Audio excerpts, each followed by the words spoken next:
Ladies and gentlemen, what's good, y'all? It's the Chillmeister Chris Gary, and this is another special Focus Fights audio exclusive interview. And no matter where you are in the world, you're almost certain to find a place to do one of two things. Either fight or be accepted in a new land. This man, who was supposed to be a part of the RIZIN show in Nagoya late last year, will be doing just that against the man he was supposed to face off at said RIZIN show, Masashi Inada, at DEEP OSAKA IMPACT in where else? Osaka, Japan, June 29th. Which, if you're listening to this right now, is a little over a week away. At 6'4", 192 centimeters, weighing in at 97 kilos, 214 pounds, this 32-year-old, originally from the City of Lights, will look to make the world of MMA shine one fight at a time. Ladies and gentlemen, mesdames et messieurs, please welcome my guest at this time, Stephane / Coignon. How are you, sir? Thank you, I'm fine. I see. Now, come to think of it, I know that you're planning for your fight against Masashi Inada, but when it came down to your teammate at Team Kaiju Killer, Hidetaka Arato, who just competed against Sina Karimian last week, did you get a chance to watch that fight by any chance? I watched the full fight, just part of it, and it was a hard fight. Did you think that Sina's performance against your teammate could have gone any worse, or do you think that Arato could have been any better? I think Arato-san didn't respect the game plan. He was supposed to put pressure. He's too small to strike with Karimian. He should put pressure and put his opponent against the cage and take him down. And he just tried to strike with him and make mistake. I see. Now, when it comes down to, the questions I have, I know this may sound like a little bit of a rerun because we tried doing this before and it didn't work, but I'm going to keep this as short as I can. But when it comes down to what RIZIN is now focused on, international expansion and the heavyweight Grand Prix, having just featured HEXAGONE MMA champion Prince Al-Nala, and obviously your teammate just fought in Arato, do you think that the doors will potentially open to you fighting in RIZIN down the line? I think yes, and last year I had a visa issue and we find a solution so that now I can fight in Japan. And so my plan is very simple. Next week I will beat Inada-san and win by KO. And next step is RIZIN. It will be an even RIZIN Kobe, so close from Osaka, on November this year. And so I will call out Sina Karimian. I want to revenge Arato-san. So my goal is to fight Sina Karimian in November in Kobe. You know what? That'd be a fun fight, especially considering that Sina needs all the experience he can get. Now, as far as your MMA career goes, obviously, as we both have discussed numerous times, you were supposed to fight Inada at RIZIN Landmark 10. But now that you faced him, and now that you're saying you're going to knock him out, have you studied anything on him compared to the last time you were supposed to face him? Yeah, I watched all of his fight video, and it's almost same as all my fight against. He will try to take me down. He's orthodox fighter. He come from judo. Like all my fights are same. Actually, every time I'm a better striker than my opponents, they all try to take me down. So it's almost same game plan. Just stand up. Understood. Now, your record in mixed martial arts is 2-3 in Japan, but when it comes down to Japanese MMA, it's more about making a name for yourself rather than showcasing what your record states. Do you feel that future competition will be easier to come by or harder to come by? I have a bad record in MMA. But I took very hard opponent, especially in France in HEXAGONE MMA, because I'm still HEXAGONE MMA fighter. Mm-hmm. They give me permission to fight in Japan, but I still have contract with HEXAGONE MMA. And also I fight in France in HEXAGONE MMA in Paris. Mm-hmm. So I have a bad record, but every time I fight very tough guy, and it's like a very good war. And so I think Inada-san is not stronger than my opponent I fight before. Especially this style of opponent, like this weight, this height, orthodox, little bit slow, it's perfect for me. So I have an advantage with my style with him. I see. With France legalizing mixed martial arts, the fight culture has taken shape in droves. I mean, for example, like I mentioned, you got Prince Aonala in the RIZIN Heavyweight Grand Prix, even though he just lost. Hisaki Kato fought in RIZIN. He, too, just lost. Then you got Saladin Parnasse, Cedric Doumbé, the Lapillus brothers, and, you know, promotions like Aries and Hexagone, and shows like Le Cage on Netflix. But, aside from yourself, what can French MMA take from promotions in Japan or elsewhere to help them benefit to future success? It's difficult because it's still new in France MMA, but I'm very proud and surprised, like just in 5 years what France did with MMA. Actually, we have HEXAGONE MMA and RS were the two main promotion. We have every year a UFC card in Paris now. Mm-hmm. We have W event often in France also. Many events, lots of very good fighters. And the new generation of fighter is very good. Like my last opponent, Bafode Gassama, he won the fight. I was very bad in this fight. And this new generation fighter come from the IMAR, very strong. And I think we just need to have nice treatment with the fighters, because it's a real problem in MMA, not in France but in the world. Like the treatment of the fighters, the bad money, and it's like in Japan it's worse. Like the money of fight money, it's very bad. You don't have insurance if you get injured or something. Sometimes you spend more money for your fight than you win. So we have to be careful of this in France, because it's new, to have respect for fighters, because no fighters, no event. And most important point for me. I see. And when it comes down to being a fighter, obviously you're taught many lessons about how to control your chaos, especially, you know, in the case of promoters being janky or fighters not willing to engage with you. But what's the one thing that you would teach the world as a way to suppress this collective chaos, especially how crazy things are around us these days?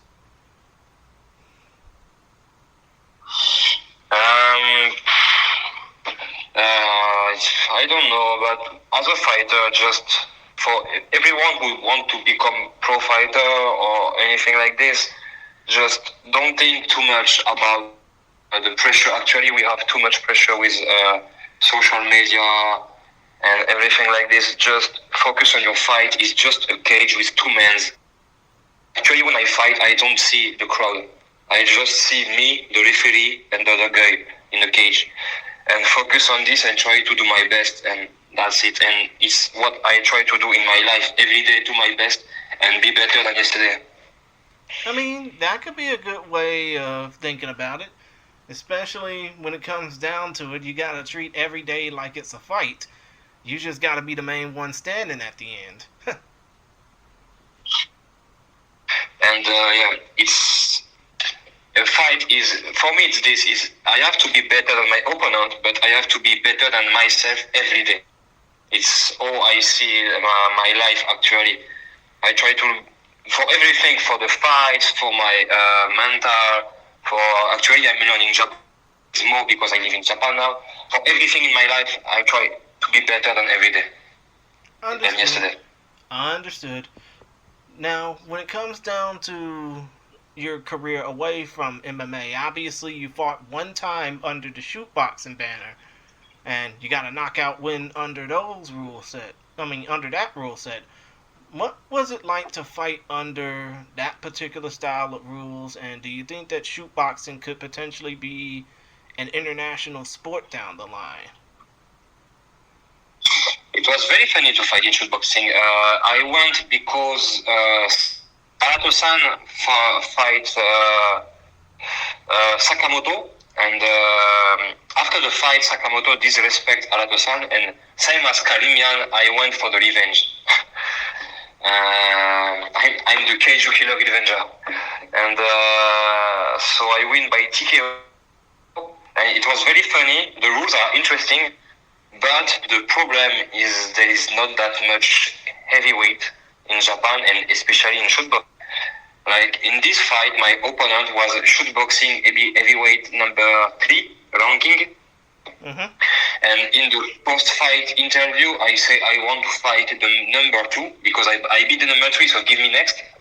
And they say, no, you are not enough famous. But if you don't give me fight, nobody know me. So it's a bit stupid. But so I think I will not fight anymore in shootboxing because they have no opponent. And for the top fighters, they don't want me to fight because I'm not... in shootboxing, they try to promote their own fighter. They have the shootboxing Cesar gym in Tokyo. Mm-hmm. And so because I'm not a shootboxing fighter and I'm not famous, or I don't have like 10,000 people on my Instagram, so they are not interested to give me bigger fights. I see. And come to think of it, when it comes down to, how you prepare yourself as a fighter, who do you see as some of your fighting influences, so to speak? Sorry? When it comes down to how you prepare yourself as a fighter, who do you see as your fighting influences? Fighting influences, main was Kid Yamamoto. Oh, of course. Actually, I started martial art when I was 15 years old because I saw his fight. And I was always impressed because if you don't know MMA, you see this guy in the street, he's just a small guy, but he was so strong, never scared of anything, and just go. And so good fighters, good technique with aggressive striking style. And it was my main influence. Oh, right, of course. And I think the fight you were probably referring to was, if I'm not mistaken, was it the TKO that he had against Kazuyuki Fujita? Yeah, this one is a good example, yes. I'm just basically making it a guess, because I think that everybody should have at least saw that fight once. It didn't last but about 4 seconds. Yeah, 3 second jumping Nikeo, beautiful. Mm-hmm. Yeah, c'est magnifique, especially. But still, though, I figure when it comes down to fighting influences, you'd probably say, George St. Pierre, or maybe Jerome Le Banner, so to speak, especially considering how he used to fight and how it was big business over there in France, especially whenever he fought. About Jerome Le Banner, I had a chance to meet him a few months ago because I fight in his organization in France. Mm-hmm. And so Paul is very impressive, like physically, and but he's a so nice person, and yes, he's also a good motivation for me, like to be like him. He was a very famous fighter in Japan, heavyweight. He's a legend, and if I can be just 10% of what, if I can do just 10% of what he did in Japan, should be already nice, because he's so famous here.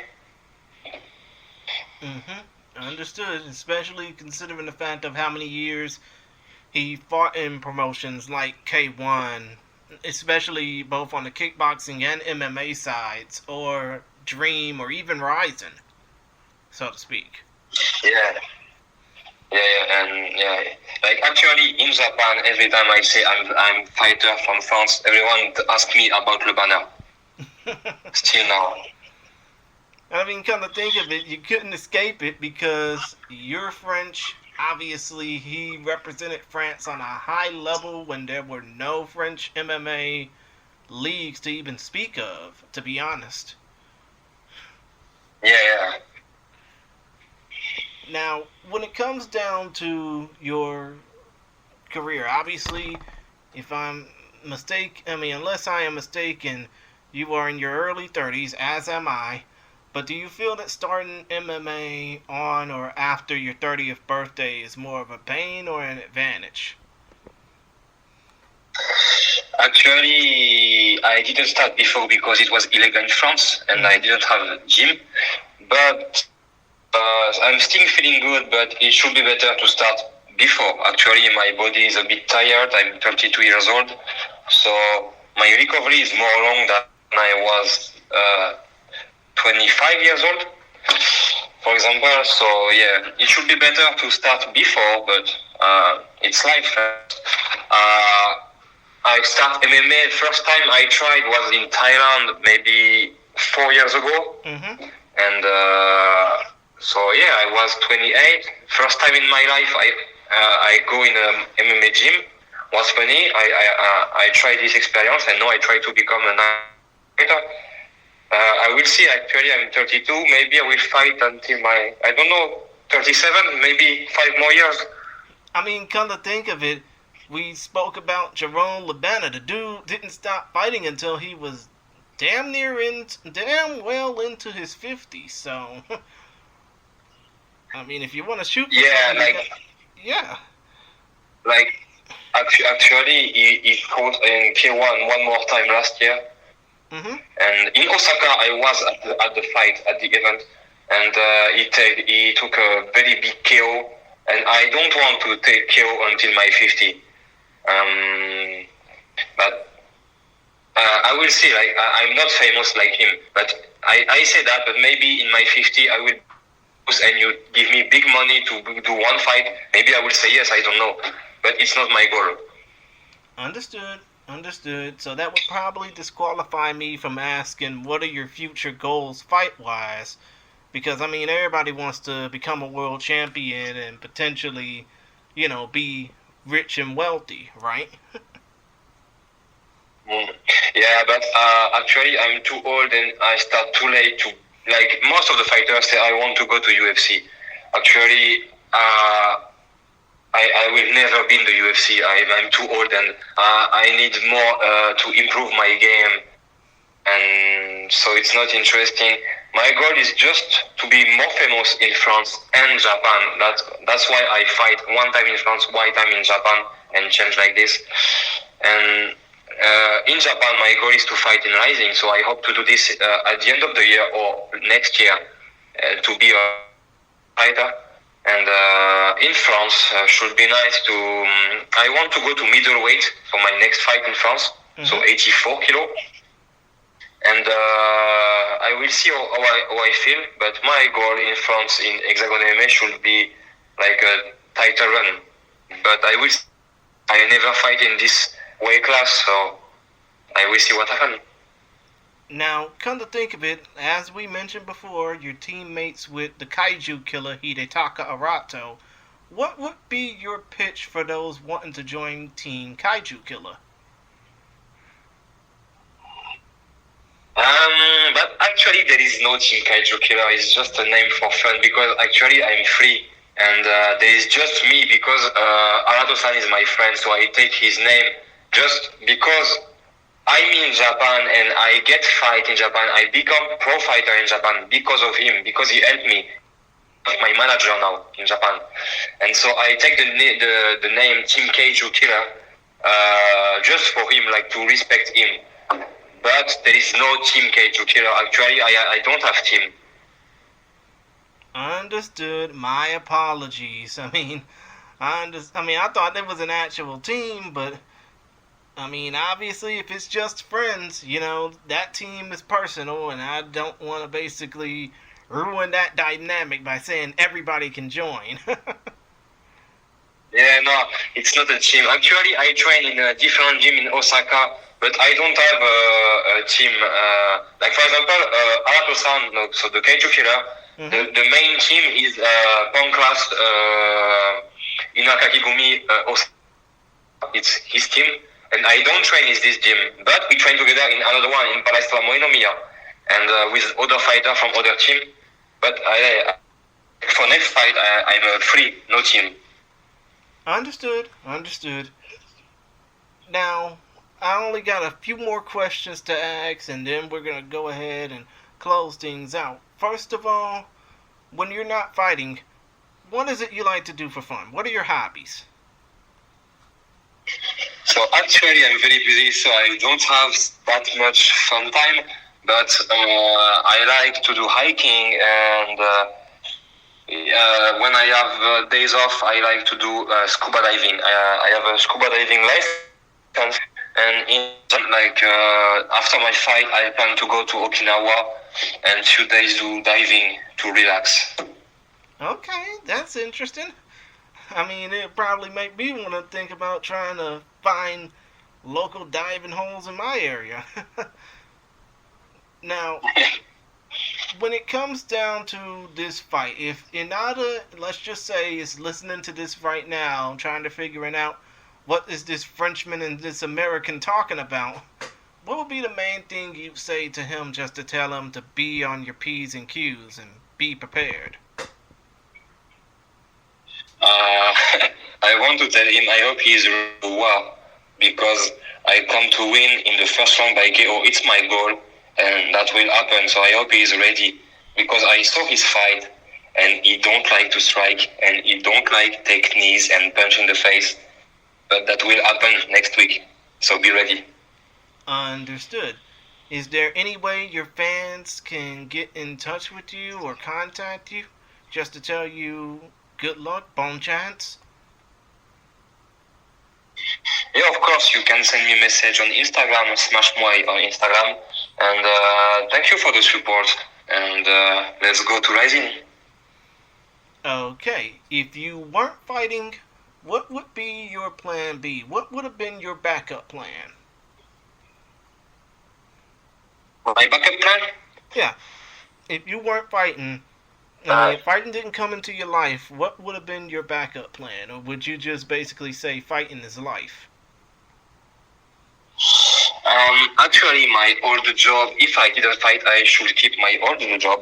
And so in France, I wind turbine generator repair the blades.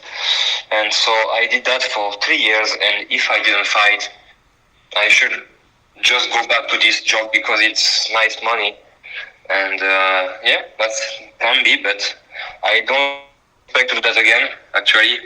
And now, since I fight, my goal is to fight until my 37 around, and then later open a gym in France or in Japan and become trainer, kickboxing and MMA trainer.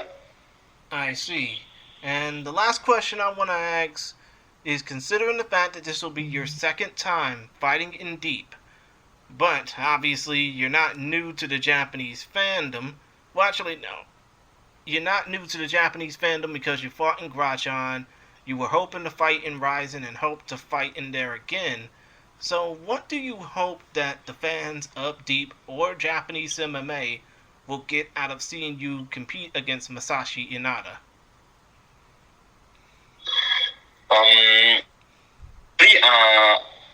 I'm happy because this fight happened in Osaka and I'm living in Osaka now.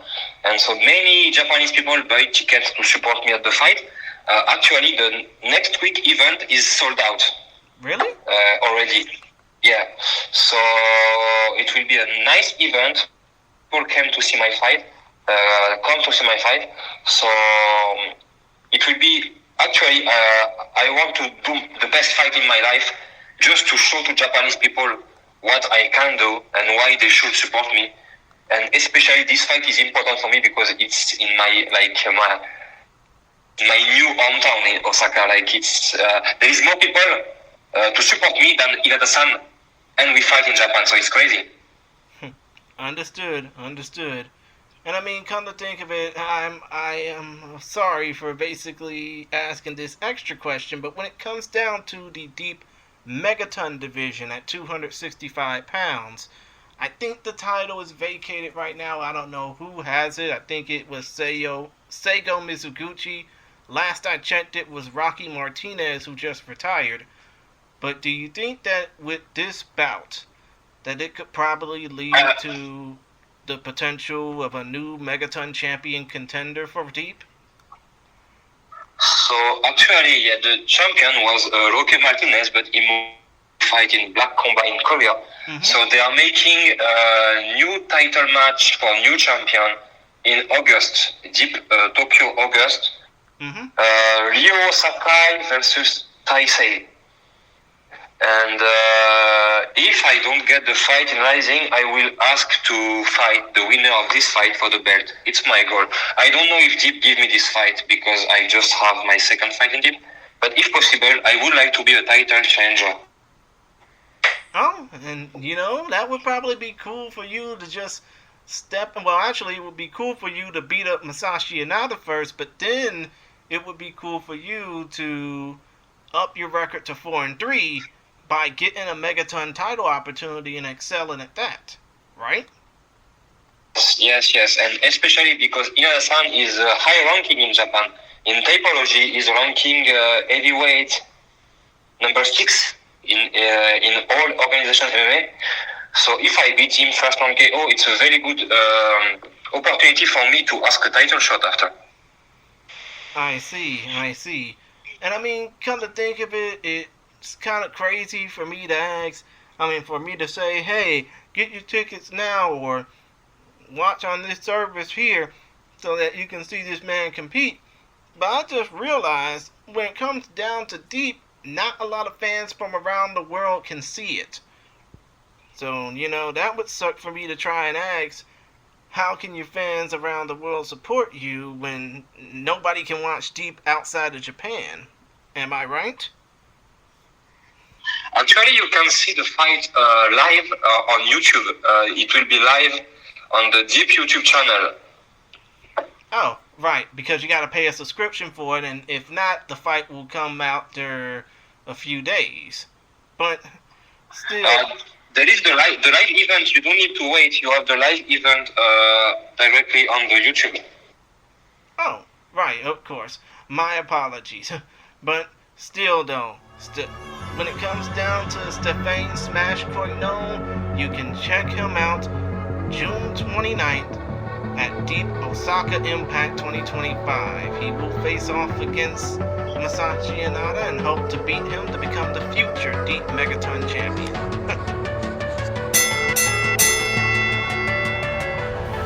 Just a reminder, the DEEP Osaka Impact 2025 event featuring Stephane Smash Coignón vs Masashi Inada will be live exclusively via pay-per-view through the DEEP MMA YouTube channel. For more information on how to get it and for how much, scan the QR code on your screen or check out the link in the description.